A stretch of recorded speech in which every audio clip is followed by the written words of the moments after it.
고대 가야 고분군이 세계 문화유산에 등재됐습니다. 10년의 시간이 걸렸는데 이번 세계문화유산 등재 의미 또 앞으로 과제에 대해서 문화재위원회에서 세계유산분과위원을 맡고 계시는 강동진 경성대 도시공학과 교수와 이야기 나눠보겠습니다.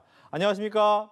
네, 안녕하십니까. 네, 이번에 고대 가야 문명을 대표하는 가야 고분군이 세계문화유산이 됐는데 16번째입니다. 먼저 의미부터 짚어주시죠. 네, 가야는 고구려 신라 백제 등 삼국이 존재했던 그 시대에 함께 있었던 문명입니다. 근데 상대적으로 덜 주목을 받았죠. 그래서 미지의 왕국이라고 우리는 생각을 하고 있었습니다. 이 고분군 7개가 이번에 등재가 됐는데요. 사실은 1에서 6세기 동북아시아의 철기 문화를 전파하고 국제 교류를 활성화시켰던 가야 문명의 가치가 인정받았다고 할 수가 있겠습니다. 네. 가야 문명, 미지의 왕국이었던 가야 문명이 인정받았다라고 이야기를 해주셨는데 일단 가야 고분군이 등재가 됐는데 어떤 곳입니까? 네, 가야는 낙동강 이런 곳곳에 여러 국가들이 연맹체를 이루고 있었습니다. 이번에 등재된 가야 고분군은 그 연맹체들의 대표성을 가지는 7개 국가의 고분군을 하나로 묶은 연속유산이라고 할 수 있는데요.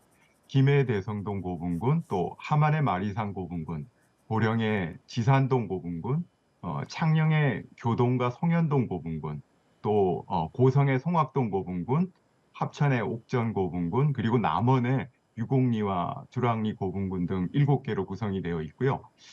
과거에 이제 금강가야나 아라가야, 대가야 이런 소가야 등의 각 영면체를 상징하는 왕의 무덤군이라고 할 수가 있겠습니다.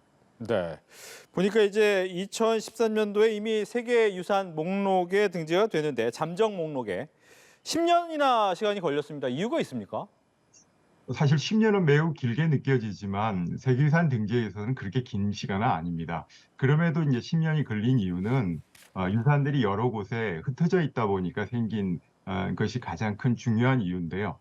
2012년에 가장 외연적으로 규모가 크고 상징적 성을 갖고 있던 고령의 지산동 고분군이 세계유산 등재의 첫걸음을 시작했죠. 선두주자였습니다. 연이어 김해 대성동과 함안의 마리산 고분군이 후발주자로 나섰고요.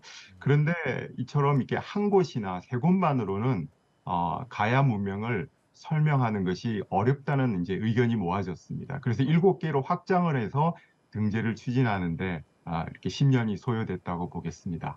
예. 세계유산위원회에서 이렇게 평가를 했습니다. 탁월한 가치다. 어떤 점 때문에 이런 얘기가 나온 겁니까? 가야 구분구는 10가지 등재 기준 중에 3번으로 등재가 되었습니다. 3번은 사라진 문명의 독보적이거나 특출한 증거임을 설명을 해야 되는데요.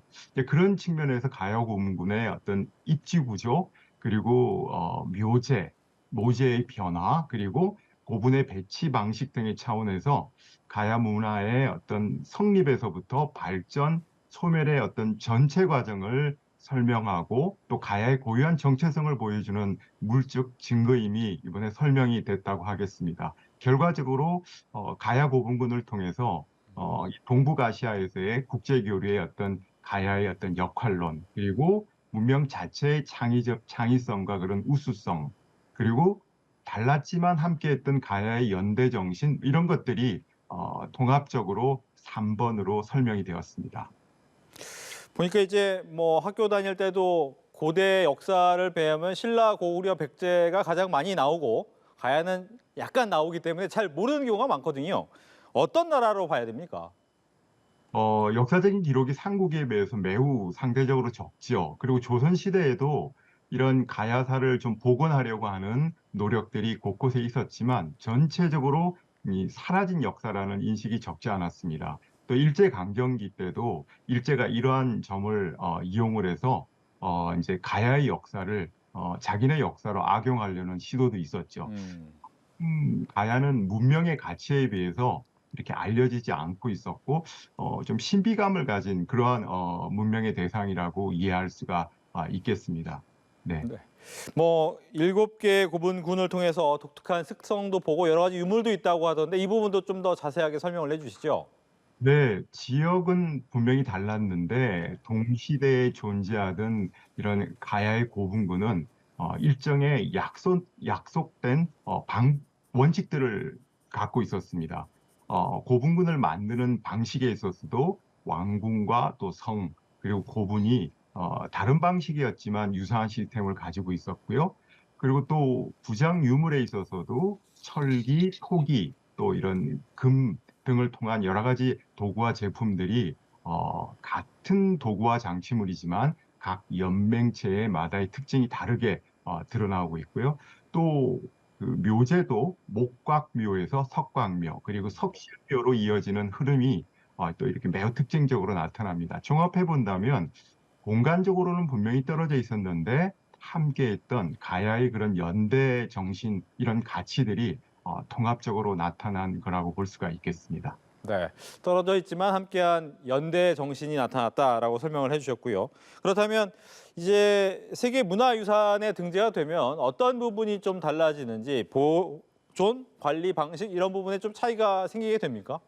네네. 세계유산에 등재가 된다는 것은 유네스코를 중심으로 전 인류가 공동으로 함께 보호해야 된다는 그런 유산이 되었다는 것을 뜻합니다. 그렇다면 이에 걸맞는 보존 관리 체계를 우리도 갖춰야 되겠죠. 지금까지 이 7개 유산은 3개 광역 자치도에 이렇게 다르게 분포돼 있다 보니까 이걸 함께 묶어서 관리하는데 쉽지 않은 어려움이 있었죠. 앞으로 이것을 이제 통합할 수 있는 시스템이 보다 더 강하게 갖추어져야 된다고 생각을 합니다. 그리고 또 하나는 이 가야고분군은 대부분 도시화 지역을 이렇게 끼고 있거든요. 어, 이어진 그런 조선 왕릉의 사례처럼 이런 이 탁월하고 보편적 가치에 영향을 주는 이런 개발 행위에 대한 사전 점검 또 조정 작업이 필요하다고 생각을 합니다. 네. 이제 세계인이 방문할 수 있는 유적지로서의 보존과 활용이 또 중요할 텐데 이와 더불어서 가야 미지의 왕국이라고 하던 가야 왕국에 대한 조사 그리고 연구 이런 부분에 대해서 탄력을 받을 수 있겠네요. 네, 저는 가장 중요한 부분이라고 생각합니다. 이제부터 사실은 가야사 연구는 시작이라고 생각하고요. 중장기적인 차원에서 충실한 발굴 작업 그리고 아카이브 작업이 진행될 수 있도록 시스템을 갖춰야 되고 또 이를 수행하려면 좀 젊은 가약 연구자들이 육성될 수 있도록 국가가 좀 도와야 된다고 생각합니다. 그래야만이 이 가야가 이번에 가지게 된 이러한 기회를 더욱더 국가의 기회로 또 승화시켜 갈 수 있을 것으로 생각합니다. 네. 이렇게 해서 고대 가야 고분군 세계문화유산에 등재가 됐는데 이와 관련해서 문화재위원회에서 세계유산문화위원을 맡고 계시는 강동진 경성대 도시공학과 교수와 함께했습니다. 오늘 말씀 잘 들었습니다. 감사합니다.